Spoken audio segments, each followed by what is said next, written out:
Oi pessoal, estou falando aqui um pouquinho sobre aspectos gerais das infecções virais, talvez para que a gente possa navegar melhor nesse mar incerto da pandemia de coronavírus. Bom, primeiro eu gostaria de definir o que é um vírus, né?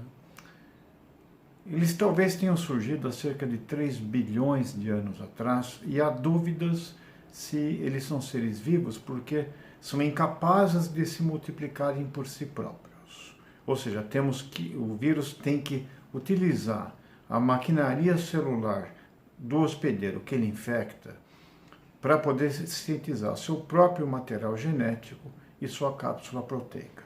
Aliás, é uma estrutura muito simples. Ele é basicamente um pedaço de material genético, uma fita de material genético, involucrado por uma cobertura de proteínas.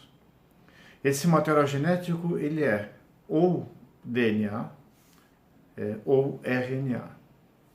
O DNA ele tem uma dupla fita e tem uma estabilidade maior, ou seja, pelo fato dele ter um açúcar oxidado, uma ribose oxidada, ele consegue se enrolar, fazer uma dupla fita e também se enrolar de uma forma mais estreita, impedindo o ataque de outros agentes químicos e também melhorando a qualidade da cópia que ele faz de si próprio. Já o RNA, ele é feito de uma molécula simples e ele tem muito mais instabilidade. Essa instabilidade faz com que os sistemas baseados em RNA sejam capazes de ter uma variabilidade grande por mutações. Bom, no caso do coronavírus, ele é um RNA vírus, assim como o vírus da influenza e a maior parte dos vírus que atingem o epitélio respiratório. Bom, a gente tem que entender um pouquinho como que essas estruturas ficam, digamos, conseguiram sobreviver, né?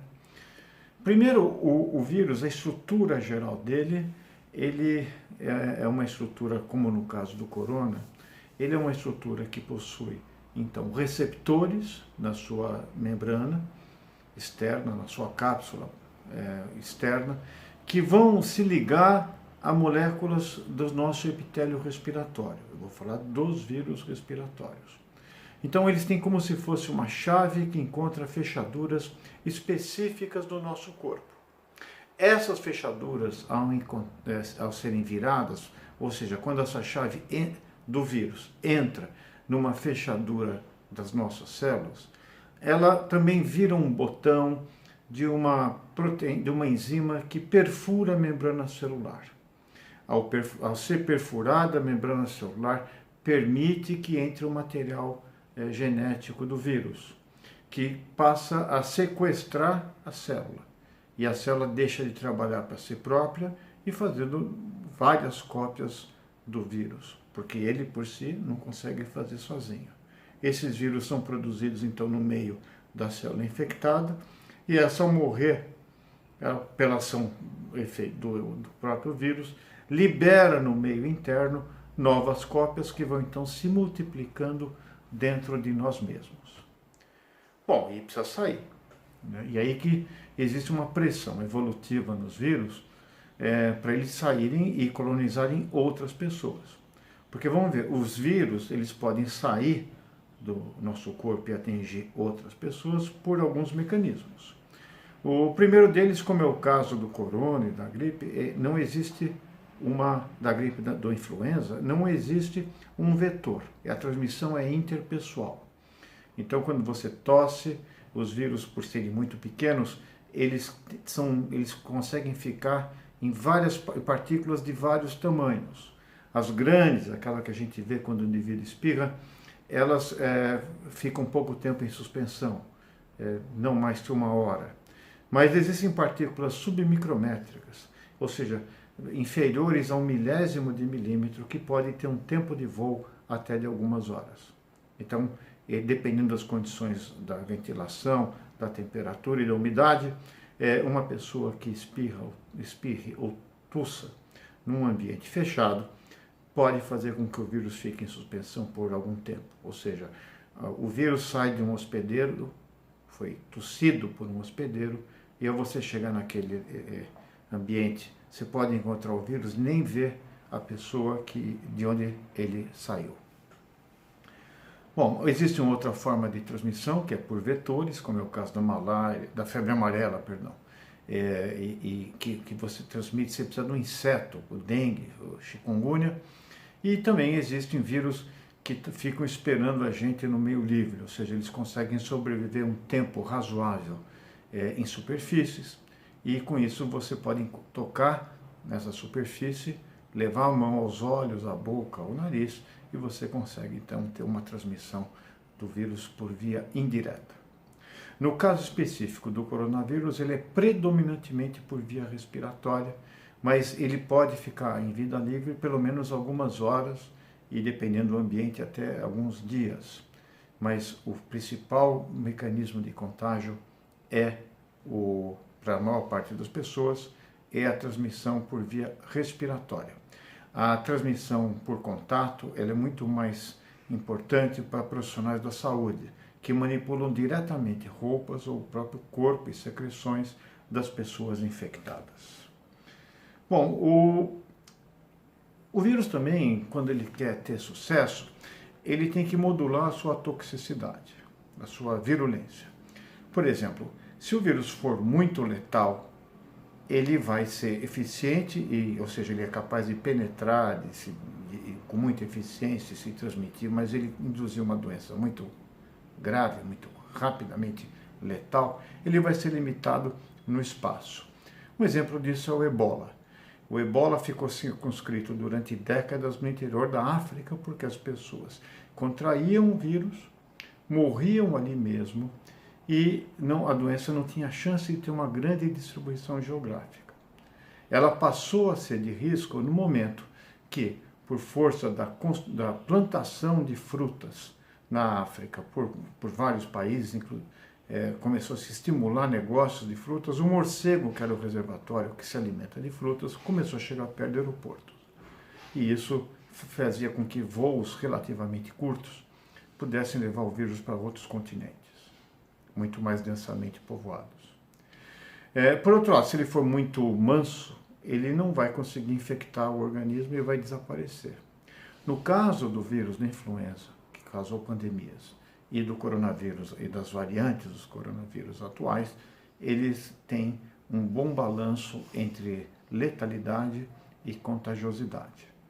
E principalmente no caso específico desse coronavírus, uma das grandes vantagens que ele desenvolveu é um tempo maior de latência entre infecção e sintomas. Na influenza, se você tem contato com o vírus da influenza, da gripe comum, você tem uma doença muito rápida, em torno de 24 a 48 horas você tem sintomas. No caso do coronavírus, pode demorar, em mediana, 5 dias, ou então chegar até períodos próximos a 12 dias. Isso significa que nesses 12 dias você está contaminando outras pessoas sem que você mesmo saiba que o está fazendo. Bom, existem com esse novo 7 coronavírus que são descritos como causadores de doenças em humanos. Esse vírus ele tem ele é muito parecido, não muito parecido, ele tem quase 50% de homologia das bases, da sequência do RNA dele, do material genético dele, com o vírus, com o coronavírus que provocou a síndrome respiratória aguda em 2002, na China também. E esse vírus, então, aparentemente sofreu uma mutação e ele muda o receptor. O SARS-CoV-1, que é o primeiro, ele foi o primeiro a usar esse receptor ACE2, que está expresso em várias células do corpo. No epitélio respiratório, essa fechadura por onde o vírus coloca a sua chave, ele é presente em todo as vias aéreas, desde o nariz até os alvéolos mais profundos, mas também é expresso no fígado, nos rins, no cérebro e no revestimento interno dos nossos vasos, nas células endoteliais. Então ele tem uma chance de espalhamento interno muito grande. E esse vírus, então, ao utilizar esse ACE2, ele vai ter então uma distribuição diferente da maior parte dos vírus respiratórios, que só reconhece muito mais facilmente o epitélio das vias aéreas superiores, mas ele consegue chegar até bem profundamente no pulmão, aonde existe troca gasosa. Mas a vantagem do vírus em causar pandemias não é só dependente do vírus, é dependente também das condições que a gente tem para que o vírus se dissemine. Vamos lembrar que o vetor do vírus somos nós mesmos. Por isso que a primeira pandemia viral de transmissão direta foi a varíola, e ela começou porque a peste negra tinha acabado, a população das cidades começou a aumentar e começou a ter um ciclo de crescimento das cidades, de migração do campo para as cidades no início da primeira Revolução Industrial. Esse aumento da densidade populacional colocou as pessoas mais próximas, e a chance de um vírus se transmitir para outras pessoas em habitações mais densamente povoadas, em pessoas morando em condições, digamos, piores e de proximidade, fez com que os vírus tivessem mais chance de disseminação populacional. E a varíola também tem outros aspectos que fizeram a diferença. A varíola foi controlada com a primeira tentativa de vacinação, a pré-vacinação, e com isso onde o Jenner ele descobre que tratadores, ordenhadoras de vaca tinham uma forma de varíola mais branda, ou apenas lesões na pele, porque o vírus da varíola da vaca conferia imunidade cruzada ao vírus da varíola humana. Então, as ordenhadoras se contaminavam com o vírus da vaca e tinham anticorpos quando encontravam a varíola humana, e isso nasceu a ideia de você inocular pústulas de vaca nas pessoas e fazendo a variolização.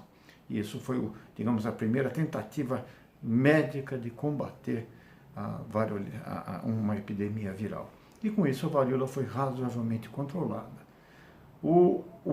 Agora não, né? Agora a gente está vendo que as condições que a gente organizou no nosso meio tornam a contagiosidade muito maior.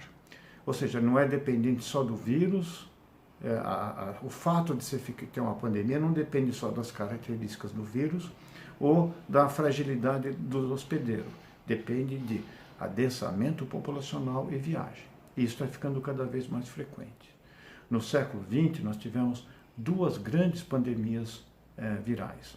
A primeira, muito intensa, a gripe espanhola, que começou por volta de 1918 e foi até 1921, ela ceifou em torno de 50 milhões de vidas, quando você não tinha antibiótico para combater a infecção secundária, nem ventilador mecânico.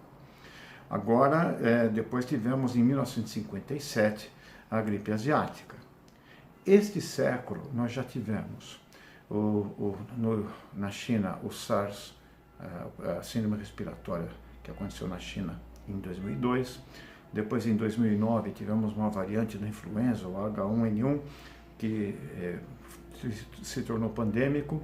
Depois, em 2012, nós tivemos o MERS, um outro coronavírus que acontece no Oriente Médio. E agora, 2019/2020, nós temos uma outra pandemia. Ou seja, a gente está viajando cada vez mais e as cidades estão cada vez mais cheias, favorecendo a contagiosidade. O que o vírus causa na gente? Ele é um vírus, isso eu conheço um pouco melhor, porque eu tive o duvidoso privilégio de olhar ao microscópio o tecido das pessoas falecidas por coronavírus no Hospital das Clínicas. Bom, é uma doença que tem uma enorme agressividade para as células que revestem os alvéolos e as vias aéreas, ou seja, ele é muito agressivo, tem uma eficiência muito grande de contágio de uma célula para outra e de lesar essas células. E vamos lembrar que essas células são o que separam, são um importante mecanismo que separa o ar do sangue, da microcirculação, onde vai ter troca gasosa. Ao ter uma lesão ali, você começa a derramar conteúdo do sangue para dentro do alvéolo, e isso leva a uma espécie de afogamento no seu próprio mar represado dentro do seu corpo. Por isso que existe uma linha toda de pesquisa nessa área para desenvolver medicamentos que bloqueiem o receptor aonde o vírus se coloca, ou então antivirais, ou seja, substâncias que são capazes de matar o vírus antes que ele nos mate. A segunda coisa que acontece nesse vírus é que existe uma lesão das células de revestimento também dos vasos. E os vasos, essas células que revestem nossos vasos, são importantes elementos no controle dos sistemas de coagulação. Ao serem lesadas, você faz coágulos em vida, que os médicos chamam isso de trombo. Então existem microtromboses. Isso contribui para a insuficiência respiratória, porque o ar pode até chegar, mas se o sangue não passar, você não faz troca gasosa. E isso então está abrindo uma linha de eventual utilização de anticoagulantes em pacientes graves que tenham determinada característica de hipercoagulabilidade. Isso ainda é todo protocolo. E ele também esse vírus tem uma característica que ele inibe a defesa imune do nosso corpo. Ao inibir a defesa imune do nosso corpo, você tem, então, ele fica à vontade, né? Você não consegue produzir uma defesa eficiente contra ele, montar uma resposta inflamatória, resposta imune adequada para ele, e mais ainda, isso faz com que bactérias, por exemplo, peguem uma carona nessa infecção viral e façam pneumonias bacterianas secundárias. Essa é a linha de, então, trabalhar com imunomoduladores. Aí é que entra, por exemplo, a tentativa do uso da cloroquina, que tem propriedades, digamos, imunomoduladoras. Bom, o mundo vai ficar diferente. A saúde e a medicina vão evoluir, vão surgir novos mecanismos de vacina, mas também nós temos que repensar um pouquinho melhor o controle, digamos, uma certa vigilância epidemiológica global, porque hoje, por força da enorme mobilidade que temos, uma doença ocorrendo na Ásia bate nas nossas portas em poucas semanas ou meses. Bom, é isso que tinha para hoje, e cuide-se e vamos sair melhor dessa crise que parece vai durar ainda, infelizmente, algumas semanas mais. Muito obrigado.